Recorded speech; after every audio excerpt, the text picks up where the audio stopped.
പ്രധാന വാർത്ത ആദ്യം അറിയുന്നത് റിപ്പോർട്ടറിലൂടെ. പ്രിയപ്പെട്ടവരെ, കോൺഗ്രസിന്റെ കനിവ് കാത്ത് കഴിയുകയാണ് CPI പുറത്താക്കിയ CC Mukundan MLA. Mukundan നാട്ടികയിൽ UDF സ്വതന്ത്ര സ്ഥാനാർത്ഥിയായി മത്സരിക്കുന്ന കാര്യത്തിൽ കോൺഗ്രസിന്റെ തീരുമാനം വൈകുകയാണ്. 3 ദിവസം കൂടി കാക്കാനാണ് മുകുന്ദന്റെ തീരുമാനം. മറുപടി അനുകൂലമല്ലെങ്കിൽ പിന്തുണയ്ക്കുന്നവരുടെ യോഗം വിളിച്ച് തുടർ തീരുമാനമെടുക്കും. മുകുന്ദനുമായി ചർച്ചയ്ക്ക് തയ്യാറാണെന്ന് BJPയും വ്യക്തമാക്കിയിട്ടുണ്ട്. ജെയ്സൺ ചാമോളപ്പിലുണ്ട്.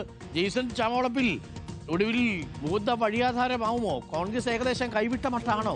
ഈ 3 ദിവസത്തെ കാത്തിരിപ്പ് വൃഥാവിലാകുമോ? ജെയ്സൺ.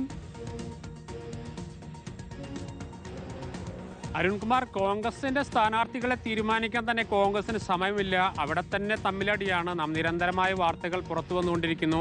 ഇതിനിടയിലാണ് CPI വിട്ടുവന്ന നിലവിലെ MLA സ്ഥാനാർത്ഥിയാക്കുന്നത് സംബന്ധിച്ചുള്ള ചർച്ചകൾ കൂടി കോൺഗ്രസ് നേതൃത്വം സമയം കണ്ടെത്തേണ്ടി വരുന്നത്.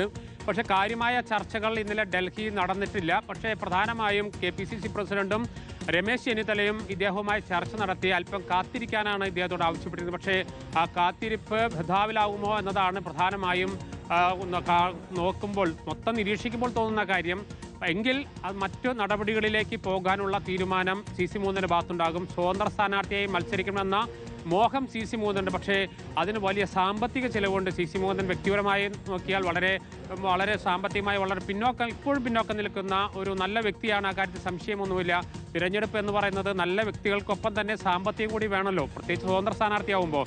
അത്തരം റിസ്ക് എടുക്കാൻ ആര് തയ്യാറാവും എന്നതാണ് ഇവർക്ക് മുന്നിൽ ഉയരുന്ന ചോദ്യം. 3 ദിവസം കാത്തിരിക്കും. അതിനുശേഷം അടുത്ത ആളുകളുടെ എല്ലാ യോഗം വിളിച്ചു ചേർക്കും. ഇതിനിടയിൽ BJP നേതൃത്വം ഇന്നലെയും മുകുന്ദനെ ബന്ധപ്പെടാൻ ശ്രമിച്ചിരുന്നു. അപ്പോഴും വ്യക്തമായ ഒരു മറുപടി നൽകിയിട്ടില്ല. ഒരുപക്ഷെ അവസാനം BJP കൈകൊടുക്കുമോ എന്നതാണ് BJP പ്രതീക്ഷിക്കുന്ന ഒരു കാര്യം. നേരത്തെ പക്ഷേ BJPയുമായി സഖ്യത്തിനില്ലാന്ന് മുകുന്ദൻ പ്രഖ്യാപിച്ചിട്ടുണ്ട്. എല്ലാം അവസാന മണിക്കൂറുകളിൽ ഉരുത്തിരിയുന്നതാണ്. നാം പ്രതീക്ഷിക്കാത്ത പലതും സംഭവിക്കും എന്ന് തന്നെയാണ് കരുതുന്നത്. എന്തായാലും CC മുകുന്ദൻ സ്വതന്ത്ര സ്ഥാനാർത്ഥിയായി മത്സരിച്ചാൽ പോലും LDFിനെ സംബന്ധിച്ച് ചെറിയ ക്ഷീണമുണ്ടാക്കുമെന്ന കാര്യത്തിൽ സംശയമൊന്നുമില്ല. CC മുകുന്ദൻ പിടിക്കുന്ന വോട്ടുകൾ LDFിനെ സംബന്ധിച്ച് ക്ഷീണമുണ്ടാകും. പ്രത്യേകിച്ച് LDF കേന്ദ്രങ്ങളിലായിരിക്കും പ്രധാനമായും വോട്ടുകൾ വരുന്നത്. അതുകൊണ്ട് തന്നെ ആ ഒരു സാധ്യത കൂടി അടയ്ക്കുക എന്ന് തന്നെയാണ് LDF ആഗ്രഹിക്കുന്നത്. പക്ഷേ വരും മണിക്കൂറുകൾ, വരും ദിവസങ്ങൾ ഇത് സംബന്ധിച്ചൊരു ഉത്തരം നൽകുമെന്നാണ് നാം പ്രതീക്ഷിക്കുന്നത്.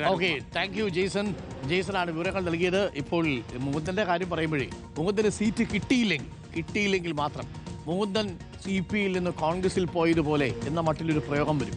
കാരണം പിടിച്ചു വലിച്ച് CPIയിൽ നിന്ന് പുറത്തേക്ക് ഇട്ട് കഴിഞ്ഞ് കൊടുത്ത വാഗ്ദാനമോ സ്വതന്ത്ര സ്ഥാനാർത്ഥികൾക്ക് പിന്തുണയ്ക്കാം എന്നുള്ളതായിരുന്നു. ഇപ്പോൾ പിന്തുണയുമില്ല, ഒരു തരത്തിലുള്ള പരിഗണനയുമില്ല എന്നാണ് മനസ്സിലാക്കുന്നത്. കുറച്ചുകൂടി കാത്തിരിക്കാനാണ് പറയുന്നത്. എത്ര നാൾ കാത്തിരിക്കണം? 3 ദിവസമാണ് ഡെഡ് ലൈൻ കൊടുത്തിരിക്കുന്നത് CC മുകുന്ദൻ. അതിനിടയ്ക്ക് ഒരു തീരുമാനം അറിഞ്ഞില്ലെങ്കിൽ മുകുന്ദൻ്റെതായ തീരുമാനം എടുക്കും. എന്ത് തീരുമാനം? ഒറ്റയ്ക്ക് മത്സരിക്കാൻ തീരുമാനിക്കും. അല്ലാത്ത തീരുമാനം BJPയിലേക്ക് പോകാനുള്ള സാധ്യത നമ്മൾ കാണുന്നില്ല. പറയാൻ പറ്റൂല, രാഷ്ട്രീയമാണ്.